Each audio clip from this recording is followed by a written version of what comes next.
श्री परमात्मने नमः। तत्त्वविधि प्रणिपातेन परिप्रश्नेन सेवया उपदेक्ष्यन्ति ते ज्ञानं ज्ञानिनः तत्त्वदर्शिनः। तत् यानी विभिन्न यज्ञों के उस ज्ञान को विधि जानने का प्रयास करो। प्रणिपातेन गुरु के पास जा करके, परिप्रश्नेन विनीत जिज्ञासा से, सेवया सेवा के द्वारा, उपदेक्ष्यन्ति दीक्षित करके या वो दीक्षित करेंगे, ते यानी तुमको, ज्ञानम ज्ञान में, ज्ञानिनः स्वस्वरूप सिद्धि, तत्व तत्व के, दर्शिनः दर्शी। तुम गुरु के पास जाकर सत्य को जानने का प्रयास करो, उनसे विनीत होकर जिज्ञासा करो और उनकी सेवा करो। स्वरूप सिद्ध व्यक्ति तुम्हें ज्ञान प्रदान कर सकते हैं क्योंकि उन्होंने सत्य का दर्शन किया है। इस श्लोक का तात्पर्य यह है कि निस्संदेह आत्म साक्षात्कार का मार्ग जो है वो कठिन है, अतः भगवान का उपदेश है कि उन्हीं से प्रारंभ होने वाली परंपरा से प्रामाणिक गुरु की शरण ग्रहण की जाए। इस परंपरा के सिद्धांत का पालन किए बिना कोई प्रामाणिक गुरु नहीं बन सकता। भगवान आदि गुरु हैं, अतः गुरु परंपरा का ही व्यक्ति अपने शिष्य को भगवान का संदेश प्रदान कर सकता है। कोई अपनी निजी विधि का निर्माण करके स्वरूप सिद्ध नहीं बन सकता, जैसा कि आजकल के मूर्ख पाखंडी करने लगे हैं। भगवत का कथन है कि धर्म तू साक्षात भगवत प्रणीतमः, धर्म पथ का निर्माण स्वयं भगवान ने किया है, अतएव मनोधर्म या शुष्क तर्क से सही पद प्राप्त नहीं कर सकता या नहीं हो सकता। न ही ज्ञान ग्रंथों के स्वतंत्र अध्ययन से ही कोई आध्यात्मिक जीवन में उन्नति कर सकता है। ज्ञान प्राप्ति के लिए उसे प्रामाणिक गुरु की शरण में जाना ही होगा। ऐसे गुरु को पूर्ण समर्पण करके ही स्वीकार करना चाहिए और अहंकार रहित होकर दास की भांति गुरु की सेवा करनी चाहिए। स्वरूप सिद्ध गुरु की प्रसन्नता ही आध्यात्मिक जीवन की प्रगति का रहस्य है। जिज्ञासा और विनीत भाव के मेल से आध्यात्मिक ज्ञान प्राप्त होता है। बिना विनीत भाव तथा सेवा के विद्वान गुरु से की गई जिज्ञासाएं प्रभावपूर्ण नहीं होंगी।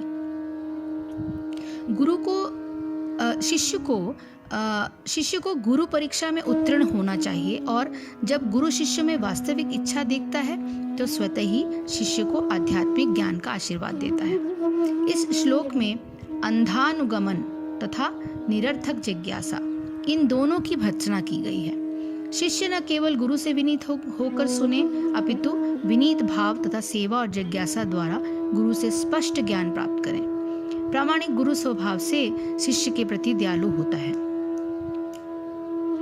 अतः यदि शिष्य विनीत हो और सेवा में तत्पर रहे तो ज्ञान और जिज्ञासा का विनिमय पूर्ण हो जाता है।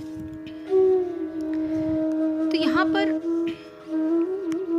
उस तत्व ज्ञान की परिभाषा, तत्व ज्ञान की किस तरह से खोज की जाए बिना गुरु के ये संभव नहीं, इसी बात पर जोर दिया जा रहा है। तो उस तत्व ज्ञान की प्राप्ति किसी तत्वदर्शी यानी ज्ञानी महापुरुष के पास जाकर उनके सम्मुख साष्टांग प्रणाम करने से, उनकी सेवा करने से और सरलता पूर्वक अपनी शंका निवारण हेतु बार बार प्रश्न करने से होती है।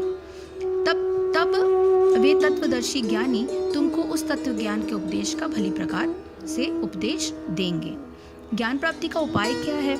इस प्रकार से तत्व ज्ञान की प्राप्ति के लिए ये आवश्यक है कि तत्व को जानने वाले किसी ज्ञानी महात्मा के नित्य संपर्क में रहकर मनुष्य ज्ञान का उपदेश ग्रहण करे। इसके लिए भगवान निम्न 3 बातों का उल्लेख करते हैं।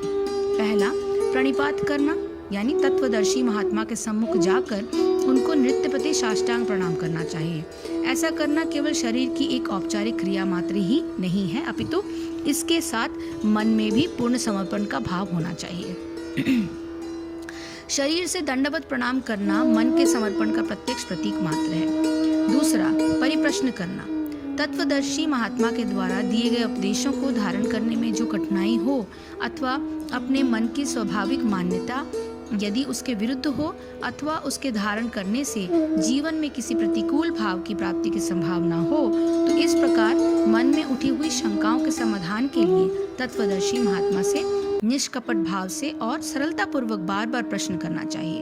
ऐसा करने में यह सावधानी रखनी चाहिए कि किसी भी प्रकार महात्मा के प्रति श्रद्धा का अभाव अथवा उनके बताए हुए उपदेश में कोई संशय न हो, अपितु शंका निवारण के लिए उनकी सामर्थ्य पर पूर्ण विश्वास की अभिव्यक्ति ही हो। कुछ लोगों की ऐसी प्रवृत्ति होती है कि किसी महात्मा के समीप जाकर उनसे विनय पूर्वक शंका समाधान न करके अपने अधकचरे ज्ञान के आधार पर अपनी विद्वता झाड़ने लगते हैं। यह प्रवृत्ति अत्यंत हानिकारक है। तीसरा, सेवा करना। तत्वदर्शी महात्मा द्वारा निर्दिष्ट सारे नियमों का पालन करना आवश्यक है। साथ ही यह सावधानी भी रखनी चाहिए कि किसी भी प्रकार कोई क्रिया ऐसी ना हो जिससे उनके द्वारा स्थापित अनुशासन भंग हो। ऐसा करते हुए निरंतर यह प्रयत्न करना चाहिए कि उनके शरीर के लिए भी आवश्यक सभी प्रकार की सुविधाओं की व्यवस्था यथा समय होती रहे, जिससे वे तत्व प्राप्ति के लिए उपदेश करने के अपने कर्तव्य का पालन सुगमता से कर सकें। भगवान बताते हैं कि ऐसा करने से वे तत्वज्ञ महापुरुष तत्व ज्ञान का उपदेश निर्बाध रूप से मनुष्य के कल्याणार्थ करते हैं। कभी कभी यह शंका उठती है कि ऐसे ज्ञानी महात्मा अत्यंत दुर्लभ हैं, परंतु इस कठिनाई का कारण ये नहीं है कि वे दुष्प्राप्य हैं। यदि शिष्य का हृदय कपटहीन और उसकी जिज्ञासा सच्ची हो तो ज्ञानी महापुरुष किसी न किसी भांति उसको प्राप्त हो ही जाते हैं। ज्ञानी महात्मा को तो स्वयं सच्चे शिष्यों की तलाश रहती है। अधिकांश लोगों में तत्व ज्ञान जानने की सच्ची अभिलाषा नहीं होती, अपितु मन की एक छिछली उत्सुकता मात्र होती है कि सांसारिक विषयों की उपलब्धि भी होती रहे और तत्व ज्ञान भी प्राप्त हो जाए। इस प्रकार की हल्की फुल्की और पर्यटक बुद्धि वाले मनुष्य के सामने तत्वदर्शी महात्मा प्रकट नहीं होते। तो इसका संबंध ये है कि पूर्व श्लोक में तत्व ज्ञान की प्राप्ति की प्रणाली बताकर भगवान ये बताते हैं कि तत्व ज्ञान की प्राप्ति का प्रभाव क्या होता है।